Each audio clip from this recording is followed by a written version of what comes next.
Hello, everyone, and welcome back to Talking with Ty, Season 2, Episode 4. Guys, today is a special day for me. We have had some heavy hitters on Talking with Ty, but today we have a super special guest. For those who are just tuning in for the first time, Talking with Ty is an unscripted lifestyle podcast that focuses on the story behind the brand. I wanted to focus on the story because we are all connected in some way or another. And it's our story that connects us. Have you ever seen like unsung Hollywood and there's a celebrity out there and you like them? You like their music, you like their acting styles, but you see their story and something within that story resonates with you. Something in their story inspires you, something in their story motivates you. That's how it is when we see people in the multifamily industry. We see people at Apartmentalize, Advocate, Assembly of Delegate, and they're huge people to us in our eyes in this industry. And we're like, you know what? I want to know them.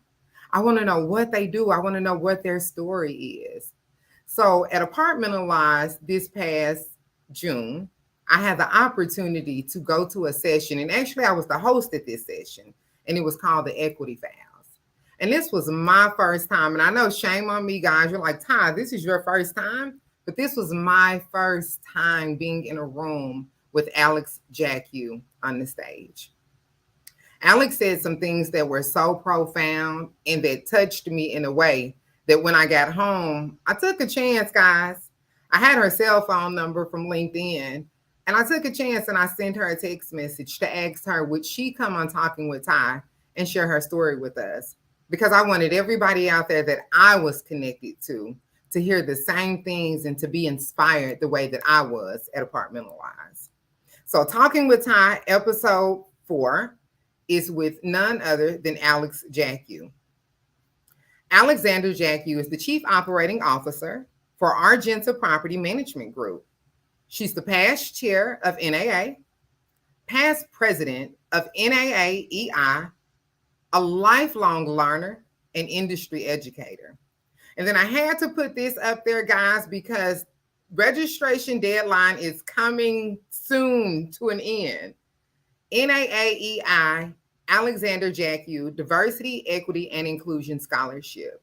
This is a scholarship that's out there, and I'm going to make sure that Alexandra goes a little bit more into detail. But if you are out there, please screenshot this right now. And as soon as this podcast is over, hurry over to the NAA website and put in your application today. Without further ado, let's welcome Alex Jackiw to the stage. Hello. Hey, Ty, how are you? I am doing amazing, Alex. How are you? I'm terrific. It's great to see you. It's great to be with you. You know what? First and foremost, Alex, I know that you are a busy woman. And so for you to take the time out today to join me on my platform and share with all of my listeners and my people the things that you're going to share today, I want you to know that I don't take that lightly, and I really, really appreciate it. Thank you so much. It's my pleasure. I'm delighted to be here. So you know what? Let's just jump right into it because there's so many things about you that I want to know. Because to be honest with you guys, when I say unscripted, this is unscripted. Alex and I have not had a conversation prior to now. So I don't know anything other than what you guys know about her. So let's get into it. Alex, who are you? Where did you come from? Just a correction. I did give you a hug and get my picture taken with you. So, and complimented me on my dress. And I want to tell you something. That's right. I want to put that out there. Well, and you know what? And I want to tell you something on that. Sometimes being in that space at Apartmentalize or these huge national meetings can be very intimidating. And sometimes we see people like yourself and Don Bruner, and I have to shout Don out because he always comes up to me also and make me feel welcome. But when people like you come up to people like me and make me feel welcome and say things to us, or I was sitting with the entire Melanin and Multifamily group when you came up and we all took a picture with you. I just want you to know that that is inclusion at its best. Even though it was just a compliment and a picture, to us, it meant so much because it's like, that is Alex Jackiw. She came over here, she introduced herself, she gave me a compliment. So to be noticed by you, I want you to know that that is not taken lightly. So continue to do that. I really appreciated that. Thank you so Well, I treasure that picture. That was an absolute delight for me, and I was more than pleased to interact with one of my scholarship recipients and the whole group of you that were sitting there. So thank you for allowing me to intrude in your space. Thank you. So let's get into it, Alex. Who, we see you and we know that you are a chief operating officer, and that's just the title. Who is Alexandra? Well, Alexandra is a poor little refugee girl who came to the United States as a young child. My parents were refugees in Germany after World War II, and I was born in a refugee camp in Germany. So, English is not my first language. And, I have that funny last name for a reason. I was raised Ukrainian, so I have that heritage.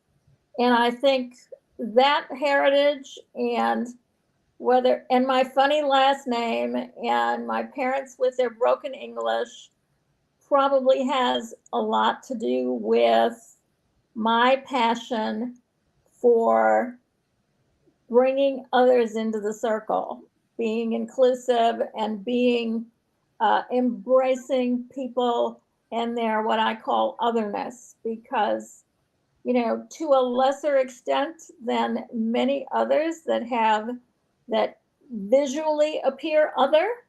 I certainly was on the outside looking in for a good portion of my young life and experienced that and understood what it meant at some level. And that pretty much and informed the basis of my life moving forward. Well, I read when I was looking at Multifamily Insider, when you grew up, you wanted to be a research chemist. So I have how a, did we I get have a degree in chemistry and physics, yes. so how did the multifamily industry, it's been 40 plus years, how did we get you? Well, don't remind me it's been 40 plus years. Whenever I say that, I tell people I started when I was 10 in case they're counting backwards. But, I spent a short period of time after I graduated from college working as a chemist and found it boring and found it not particularly interesting. So I ended up going back to graduate school and getting a degree, a master's in counseling psychology, which, and I laugh when I tell people that both of those degrees really helped me in my role, because chemistry is the analytical side of my brain, the problem solving side makes the financials simple for me to understand. The counseling psychology side really helps me understand and work with people and communicate more effectively, I think. So, those two things are, important from my educational background. But when I got out of graduate school in the late 1970s, jobs were hard to find, and I ended up taking a job as a grant writer for a governmental agency in Indiana. And one of my first grant proposals that was approved and funded was the operation of an adult day facility that was associated with a public housing authority. And so I ended up becoming the first executive director of an adult day center that was housed in the community center of a public housing project. And from that, my career evolved into getting on board with the housing authority, becoming a manager of a public housing property. And subsequently, after a certain period of time, I became the director of housing programs for this housing authority. So that was my kind of backdoor circuitous route into the multifamily housing industry. So I tell people I've come full circle, because I started my housing career in affordable housing, managing public housing, and understanding the needs of people in that space. And then now I work for a company that focuses primarily on affordable housing both HUD and tax credit and RD. So I feel like I'm completing the circle of my career by coming back to affordable housing. You know what? That's very interesting because I never, like I said, I didn't know that much about you. But starting out in affordable housing, because one of the questions that I have wrote down on my piece of paper was, as far as your scholarship goes, why diversity, equity, and inclusion? Why is that a passion? It's all over my life. It's and the reason for the scholarship started when I started teaching nationally for NAAEI. So I was teaching CAM and I was teaching CAPS and CALP early on. And everywhere I went, even where I would have had an expectation that there would have been specifically people of color in my classrooms, there were none, particularly in the CAM and in the CAPS programs. And you know, I certainly couldn't understand why that was, particularly given some of the locations where I was teaching. And it was clear to me that not all companies provided the funding and the time for employees to go to these certification classes, which are expensive. Mhm. Um, I think they're worth the money, but they are expensive.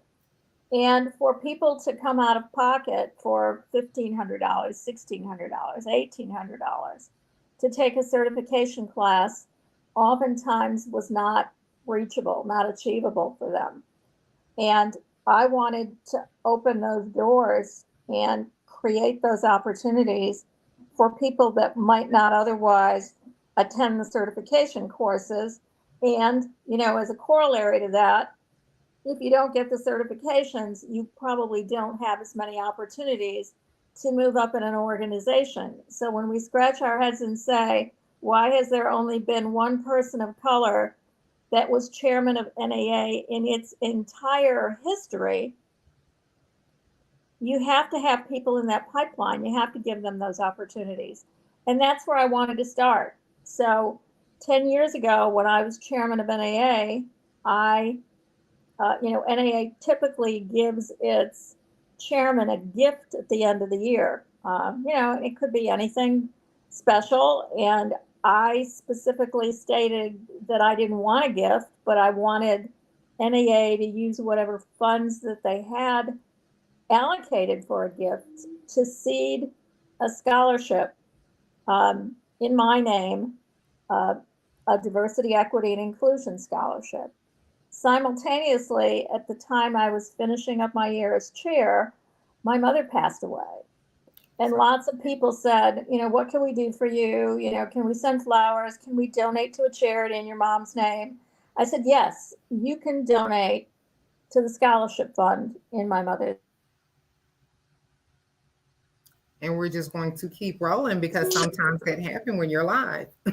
Yeah, sorry about that. It's okay. We were able to collect thousands of dollars. It was heartwarming to me, and I was very touched by the number of people and the number of companies that responded at that time to uh, to my request, and that was the beginning of the scholarship. How amazing is that to be offered a gift and you give the gift to people? I think that's one of the lights that shines within you. This morning when I was reading my devotional, it was the topic was it's bigger than me. And it talked about our purpose and the things that we do. And if it's aligned correctly, it has to be something that's bigger than you. And it has to be a legacy that you leave behind. And the legacy is always going to be bigger than you.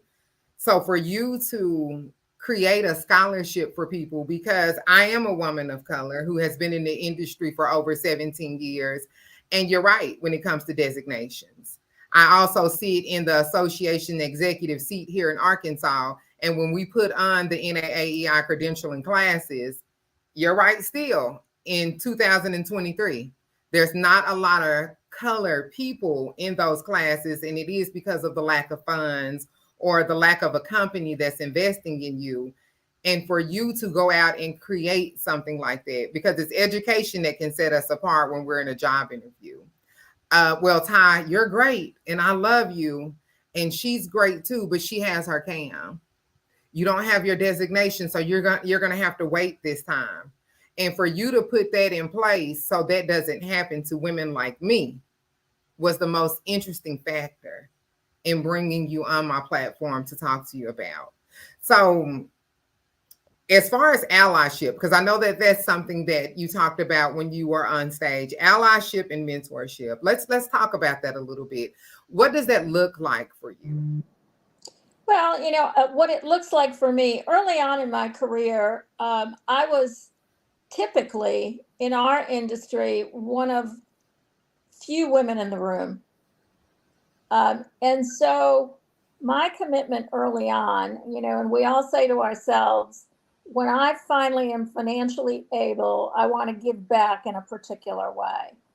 And my particular way of giving back, I wanted to give women specifically a leg up in this industry and find ways to help them excel in their careers, help them move ahead in their careers, mentor them, offer them advice. And then I narrowed my focus a little bit because I felt like at some point as I progressed along my career, I could see that women that looked like me had mentors and sponsors and were starting to move ahead. I kind of adopted a couple of women along the way to make sure that NAA finally had more females at the executive level. But then I narrowed my focus and said, wait a minute, it's the people that are most left out of that circle that I need to focus on. And so I began focusing more attention on women of color and people with disabilities and really narrowed that focus a little bit more. That to have someone like you, so we always talk about this industry being a relationship industry. You can have every credential up under your name and have the right relationship to get you in the door. That really resonates with me because allyship and sponsorship is what has helped me progress in the industry. People like Michelle Childers and Marsha Bollinger. I've had people call me from all over the nation like, hey, Ty, we were looking for you because Michelle mentioned your name. We were at a golf tournament in Birmingham, and I told them I was looking to hire somebody in Arkansas. And I know that I've had talks with Melissa D. White and James Burrell and people that have come through the leadership program, and they talk about you. And I know Melissa, because she's one of my close people in my inner circle, has talked about opportunities that she's gotten because you have mentioned her name in a room that she's not in. So to be passionate about that, like, Alex, you that girl. Like, seriously, because that is the sponsorship. When you said that on stage, having somebody that mentions your name in a room that you are not in sometimes is all it takes. Even me, I knew that once I get Alex Jackiw on my platform, there's nobody now that I cannot ask to come on here and interview with me that's not going to say yes, all because you said yes. Well, one of the things that one of my very, very favorite speakers, and she's available on TED Talks, is Carla Harris. Uh, Carla Harris is a woman of color. She is an extraordinarily gifted speaker, and she's very talented and well known in the financial industry. She's vice chair of a major financial institution. But what resonated with me when I heard her speak, and I've heard her speak several times, is her discussions about sponsorship. We can be allies, we can be friends, we can be mentors, but until we're willing to put our own sort of what I call personal equity on the line and say, I'm here on behalf of Ty Jackson, who's not in the room, but I know her skills and I know her capabilities, and I want to make sure she's given the opportunities that we're discussing at this table. I think it's when we take that extra step and put our own personal, professional reputations on the line and say, I'm here to talk on behalf of Melissa White, on behalf of Chikora Connor, on behalf of Ty Jackson. That's when things happen. Oh, And that's, I think that's a commitment we should all make. You talked about legacy a little while ago. You know, there are a lot of things I don't really care whether people remember me for, but if they remember me for that piece of my life, then I feel like I've been successful. I love it. Personal equity on the line. I love that because, and for anybody that's out there listening that has the opportunity to be a sponsor of somebody, I want you to know that it's not taken lightly. When you shared, I put some classes out maybe a week or two ago on LinkedIn and you reshared it. Just because you reshared it, I had people in my inbox that I don't even know that reached out to me just for a simple share that you did. So, Good for you. Good for you. I'm excited. so the sponsorship, people, goes a long way. The personal equity, having skin in the game. As you said, you can say it all day. We can be friends. We can hug when we see each other at Apartmentalized, but it's not until you are in that room and willing to mention somebody's name that is not in the room with you that the change does happen. So to my women that are out there, because this industry, we know that there's about 100 women to every one man in this industry, even though we see the men mostly in the leadership roles. What White, would you say? excuse me, white men. Okay. Let's be real frank here, white men. Okay. Well, Alex said that you see white men. So Old white men. so women like me that are, I've been in this industry for a while, but when we touch on how long you've been in this industry, I am a baby in this industry. What would you say, because sometimes we get in this industry, we're not exposed to a national level, we get burnt out, we don't see the light at the end of the tunnel, we don't have an Alex Jackiw that lives in our city and state that we're exposed to. What would you say to them today as far as continue to keep going, find a sponsorship, put yourself out there, get the exposure? Like, how do you do that if you're not able to come into this national space?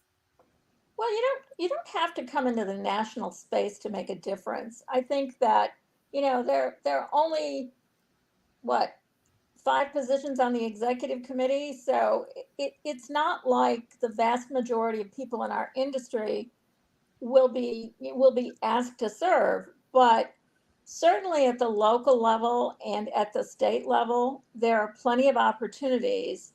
And I think one of the things that I said at Apartmentalize um, in our DE&I session is that we need to stop being as timid as we've tended to be and wait for someone to invite us into the tent. Um, Marcy French is a dear friend, and so's Melissa White. Although there are 3 Melissa Whites, so I have to be careful. Melissa D. White, my friend in Atlanta, and I, we need to be vocal. We need to not wait to be asked. If we want a seat at the table, I think it's Shonda Rhimes that said it. If they don't give you a seat at the table, bring your own chair. Um, and be forceful.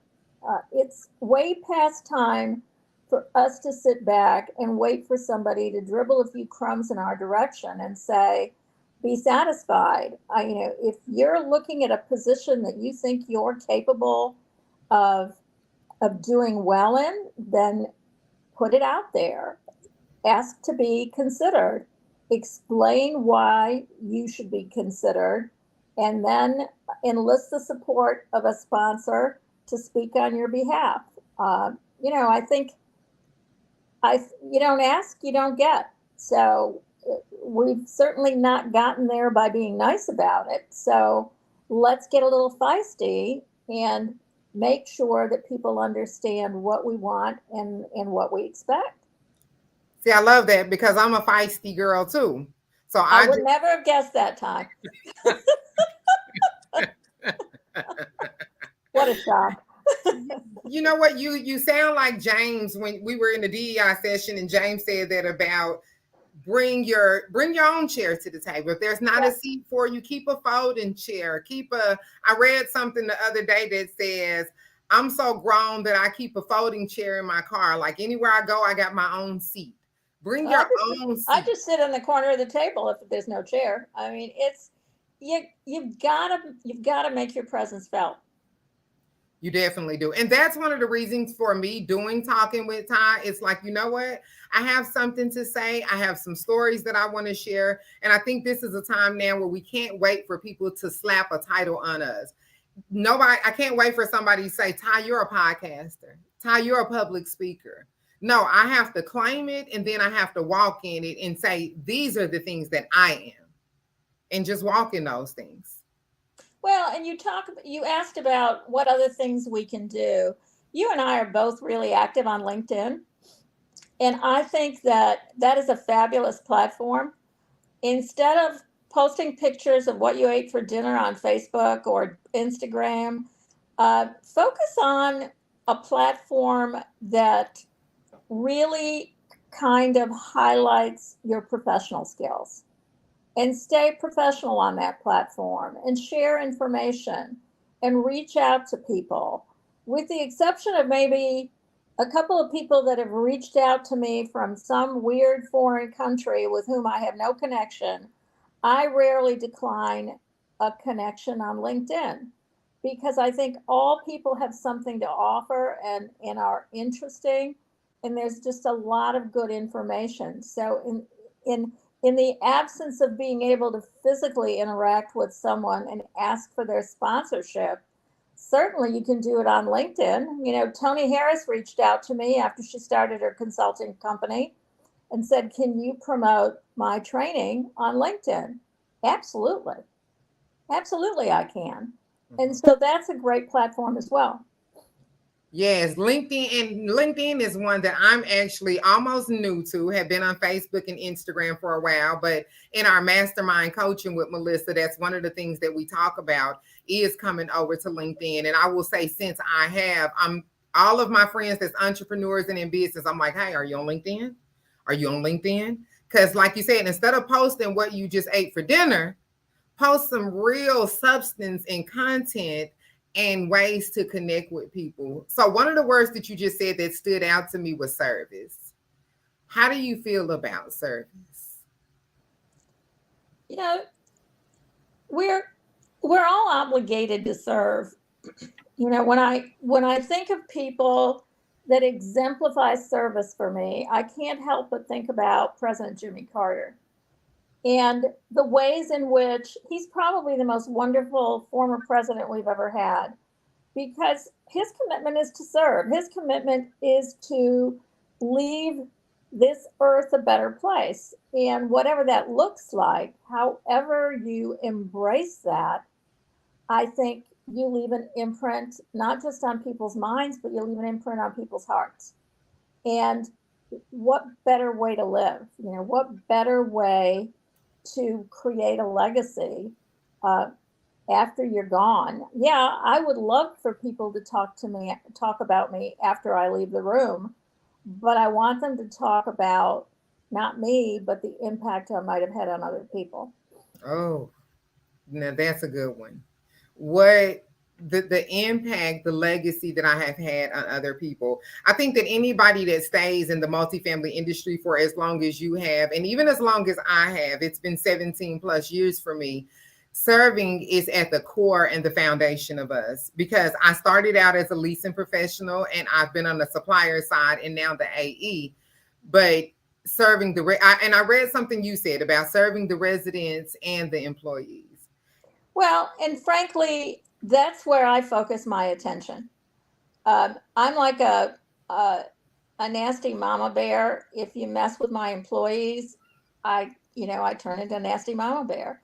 But, I believe that the way to take care of your residents is to take care of your employees. Because if you take care of your employees, they will take care of your residents. And, in the space that I'm in multifamily and affordable housing, what better way to serve? We're providing people with one of the basic human needs, a shelter, a roof over their heads, a place to raise their children, their families, a place to, store all the things they treasure most in life. Uh, so, we are involved in service. If you think about the number of people you touch in any given day, if you're on site, if you just make a person smile that day because they've had a bad day, an elderly person who has no family, a single mom with children who is tired and exhausted and needs a break from her daily routine. There are so many ways in which we can serve. Yes, I love that. And the way that you just explained, I always, when I'm teaching a leasing class, one of the things that I say to leasing professionals is moving is one of the top 10 most stressful things. Nobody raises their hand up in the morning and say, you know what? I'm going to move today. It's a great day to move. I'm going to move. There's a life-changing event that happens when somebody moves. And when you just pointed out about giving shelter, and the things that people possess that means the most to them. And I immediately, when I think about content, I thought about my clothes. And I'm like, all of my clothes are in here. And I love my clothes. So usually whatever somebody has when they're in an apartment, it's in that apartment with them. The things that they love, the things that they treasure, your pictures of mom that's passed away, and the trophies from when your baby played t-ball, these are all in that apartment with them. And so, yes, that means so much to me because it's not the four walls and the floor. It's the content and the memories and the first birthdays and the things that I've had in this apartment that goes on. So if you are out there and you are on site, Alex said it, but I'm going to say it too. If you are not in the business of serving people, if it is not at the forefront, this is not the industry for you. Because the multifamily industry is not just a job, it is a career, and it is a career of one where we serve people on a daily basis. And I like the fact that you said if you serve your employees, they will serve the residents. Because we have so often so many owners, they just want to serve the residents and the employees just work there. So with you being in a position that you are in your company, let's elaborate just a little bit on serving the employees to make sure that the residents get served. What do you do for your employees, or how is it an open door policy they can, like, what does serving the employees look like? Because I think owners and management companies need to hear that. Well, it's definitely an open door policy. My signature line on my email has my cell phone number on it. Um, um, I want employees to feel comfortable reaching out.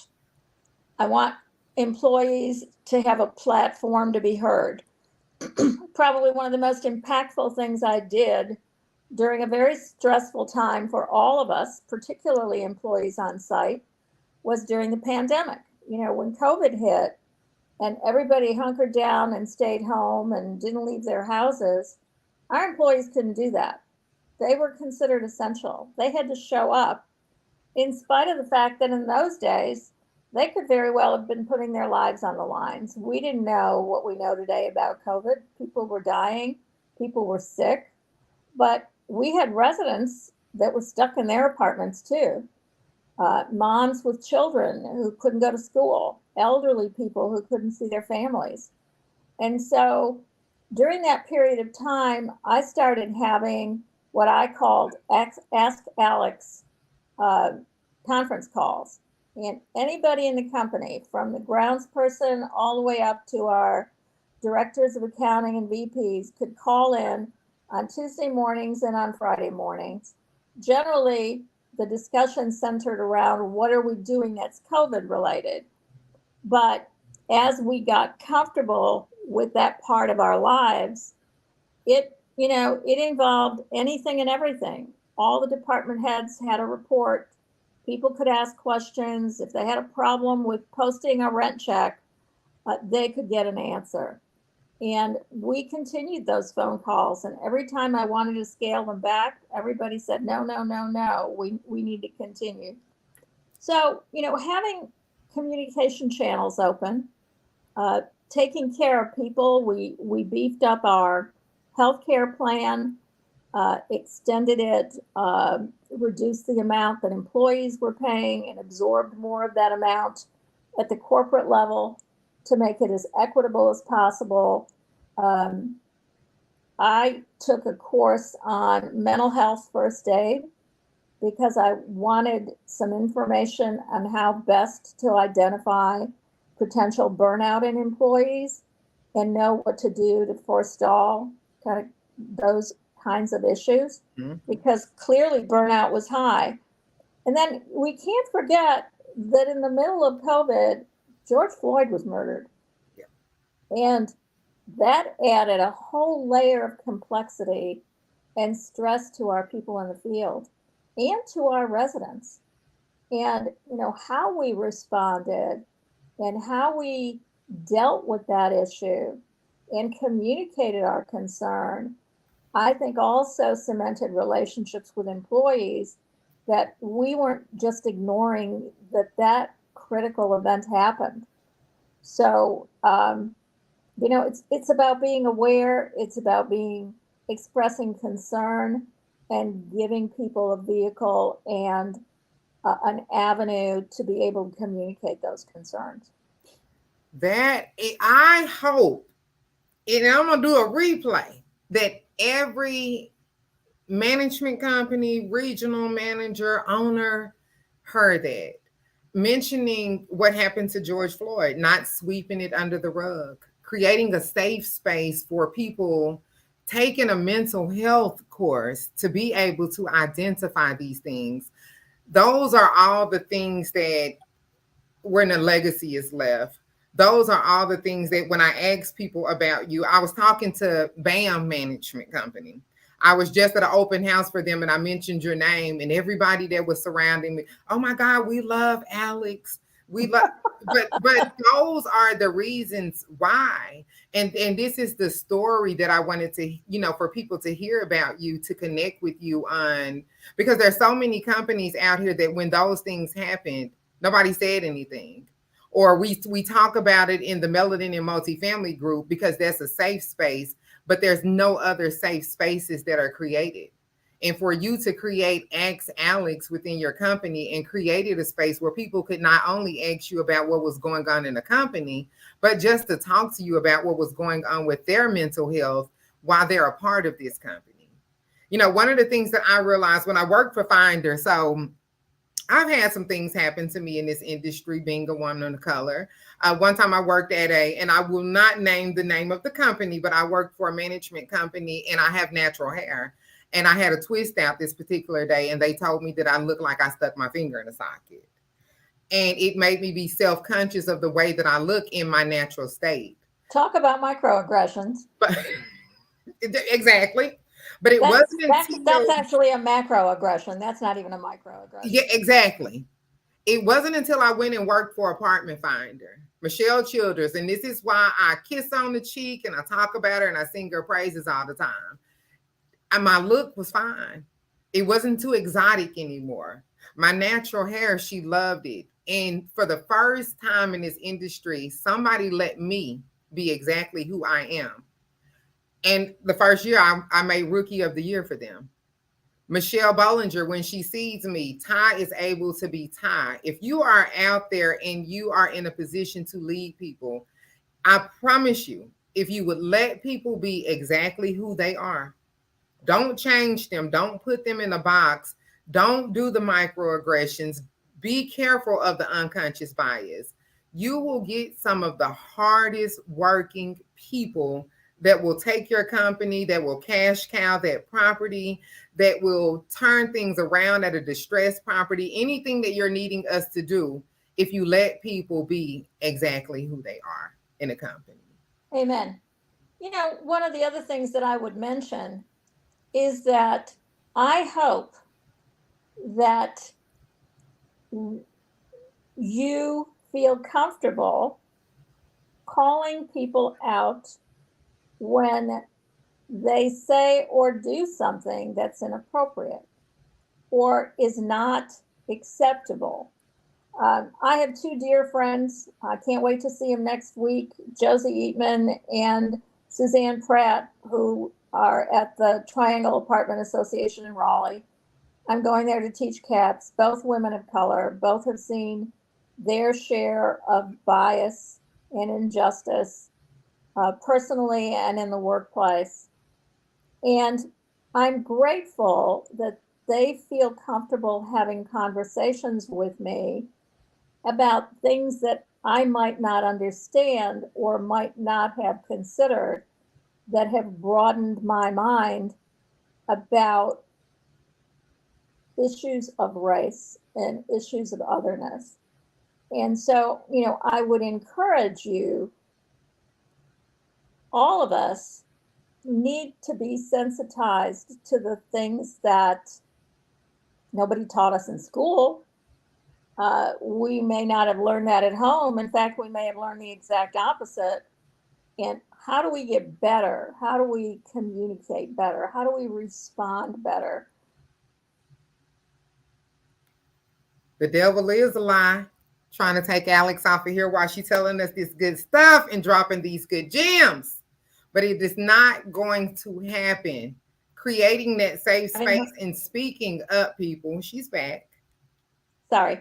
That's okay. I had an accountant that worked for me who was concerned about her hair. And I said, "Your hair is beautiful. Why don't you wear it that way at work?" Well, I don't want people to look at me sideways. And it wasn't until several months later that she wore her hair naturally. And I walked up to her in front of her supervisor and gave her a big hug. And I said, "You look absolutely fabulous today." And it's sad that you have to give people permission to be themselves. But at some point, we just need to take that on and express ourselves as we believe is appropriate. Yes, I love it. And walk in your truth and walk in your boldness. So you've created, I feel like, a safe space that for me to say something. And I haven't felt safe enough to say this on social media, but I've said it to a few of my friends. But since we're having a talk, let's have a transparent moment and go there. Okay. So one of the things that I'm traumatized by in corporate America is sometimes when I'm having a conversation with a white woman that is in a role of leadership and they're being nasty towards me, and then I correct them, they start to cry. And the tears are traumatizing. And it feels like a form of weaponizing because Black women have a stigma of being aggressive or or being the angry Black woman. And when that happens and we speak up for ourselves and a white woman starts to cry, it leaves us standing there holding a bag. And I'm like, oh my God, was I mean to her? And I know that I wasn't. I was just strictly like you're talking to me like I just came in from the field. And I'm correcting you that those days are over. We're not living like that anymore. And then you start to cry. And I haven't, women that I've worked with that are white women that have been respected me, and I respected them. I've never had that happen. It's not until I work for somebody that tries to belittle me or have the microaggressions and say things to me about my hair or my fashion is too exotic. And when I correct them, now we crying. And I don't know what to do when that happens. It's not yours to own. I think that um, I'm not sure what I would say in that case, other than I'm sorry that I hit a sensitive nerve, but you need to understand that this is important to me, and it's important to me to express it to you in the hopes that we will both learn from it. I Um, appreciate that. you know, you can't own that. And, maybe you need to ask why they're crying. Are they crying because you caught them in uh, a misstatement? Are they crying because they've been trying extra hard to be sensitive to people of color and they made a mistake for which they should apologize? Hmm. Um, you don't know the reason for the tears. Are they crying because you caught them? Uh, it's not yours to own. I love that. It's not yours to own.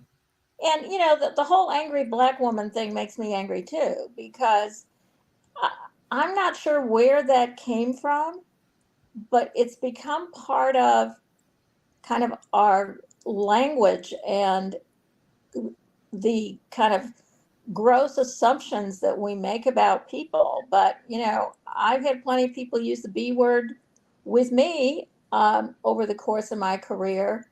And luckily, early on in my career, believe it or not, I had a male mentor who said to me, "That's their problem, not yours." I love that. Don't own it, because I think sometimes when it's coming from this way and that way, and mental health is in question, and you're used to taking so much stuff in this industry, you can internalize it and you can own it. Well, So you're taking on their guilt, and yeah, why should you have to carry that? You carry enough of your own. boom. You heard it here first. Stop. And I'm going to stop.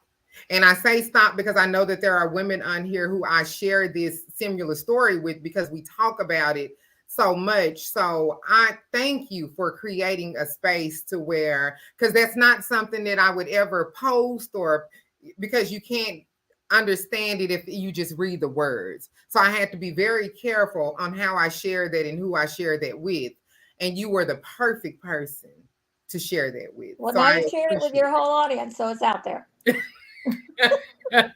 So before we're getting down to the last few minutes of being on here with each other, we've talked about the work. We've talked about the service. Alex as a person, when work is done, when the servicing is never done, but when the servicing, we're taking a pause, how do we have fun? How do we digress? How do we relax? We read. We travel. I have a two women that I travel with that are good friends. Um, and frankly, one of the things that gives me the greatest amount of joy is teaching. So, I'll be teaching CAPS in Raleigh next week, and um, every evening is lined up with dinner with colleagues and friends, and time with Josie and Suzanne, and that gives me great joy. So I spend a significant amount of my time speaking at conferences and training for NAAEI. And one of the things I will mention is that when I teach for affiliates around the country, I don't take a speaker's fee. I ask them to donate in lieu of paying me to donate to my scholarship fund. So that's one of the ways in which I fund the scholarship. And shameless plug, please go to the NAA website, apply for the scholarship. The deadline is July 28th. And we've included CAMT in the scholarship program for the first time this year. So, and I will post again on LinkedIn, but please, please, please apply. So if there are associations, management companies out there that want to get you in and train, I vow first to get you over to Arkansas, because we definitely want to I want to spend more dinner time with you than Amen. anything, but I would love to expose our members to you. So if there are associations out there that would like to bring you in to facilitate, how do they make that happen? All they need to do is reach out to me on LinkedIn, or if you have my email, reach out to me via email. I'm always available as long as I can fit it into I've got this day job that sort of gets in the way of all the other stuff I want to do, but as long as I can fit it into my schedule. I teach pretty regularly all over the country. Yes, I am definitely going to get you here. Arkansas, you heard me. We are getting Alex Jackiw here in 2024. You are coming to usually I taught the camp this year, but I am going to hand over the torch and bring you in because just so our people can see you. Just to see another woman who has made all the strides in leadership that you have, and to be able to be in your presence and to feel you and hug you and get the love that we receive when we're around you, because that's exactly what I got from you at Apartmentalize. And I want everybody to be able to get some of that. I So just want the opportunity to go through your closet. we will definitely do that. I love fashion. So last 10 minutes, anything that you have to say to the people out there that are listening and tuning in today. Well, I think back to the year I got the NAA Hall of Fame award, and they asked me to say a few words. And I was thinking back about the things that have really kind of informed my life. And certainly being a refugee and having that experience has been kind of pivotal in who I am. But when I think about being a little girl and my father taking me by the hand and taking me to the public library to get my first library card, and I got as many books as they'd allow me to carry home, and learning and becoming a lifelong learner, I think, is probably the biggest gift you can give yourself. There aren't, no one can take that away from you. Your education is portable, it goes with you. And so when I kind of regroup at the end of the day and think about my day and how it went, I always end the day by thinking about whether I learned anything new that day. And I start my day by reading, usually, industry related stuff and the news to a certain extent, although I kind of filter that because it puts me in a bad mood. But when I think about where I've gotten, it's education. And please don't misunderstand, it's not about the college degree. It's about the knowledge that you absorb that helps you in your job. Yeah, I have a degree in chemistry and I have a degree in counseling psychology, but most of what I learned was in certification classes and from my industry colleagues. And that is the underpinning for what propelled me to where I am today. And like I said earlier, no one can take that away from you. It's portable. Yes, the knowledge is power. Ashia and I she's coming in to teach CAM in Arkansas. And one of the conversations that she and I just had is sometimes property managers have been in it for so long without their CAM or a designation. It's like, well, I don't need that. But the knowledge, just like you said, the knowledge is the power. And I don't have my designation, but by experience, I'm able to teach it. And when I teach it, I'm like, had I known this when I was a first year property manager, life would have been so much more easier for me. Or maybe I would have gotten to a better role sooner and faster had I had this credential behind me. So I totally agree with you on education. Ashia wants to know a book. What is, if you could give us one book right now, like this is the book? The book that I really focus on is a book by Hillary Clinton and her daughter, and I have to pull it off the shelf. Hang on. Well, and those are Arkansans, so I'm loving where this is going. So this is the book, and I give it as a gift frequently, and I reference it frequently. It's The Book of Gutsy Women, Favorite Stories of Courage and Resilience.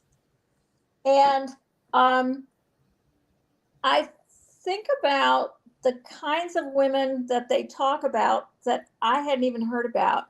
There is an Iranian physician that has become my new hero, who was a pediatrician in Flint, Michigan, and was the one that sounded the alarm about the lead that was poisoning the people of Flint, primarily people of color, children whose would be developmentally impacted by the lead in their systems for the remainder of their lives.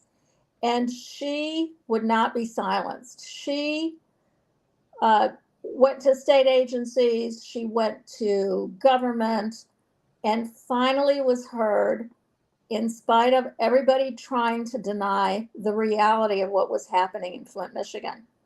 And it's stories like that in the book that resonate with me. I reread them periodically, but it's one of my favorite books. If you haven't read it, I would highly recommend it.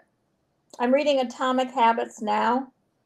I'm also reading a book called Who on How to Hire Better through something beyond behavior-based interviewing, but I always come back to the Gutsy Women book. Well, a lot of people out there said that they are adding it to their cart, buying it now. And I will definitely be getting on Amazon as soon as this call is over because I am a gutsy woman. So I'm sure what they say will resonate with me in the book.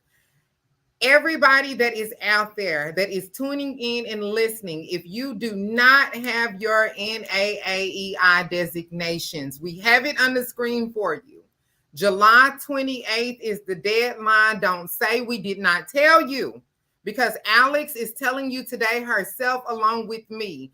Go out there, apply for the NAAEI Alexandra Jackiw Diversity, Equity, and Inclusion Scholarship. If you don't have the money, don't worry about it.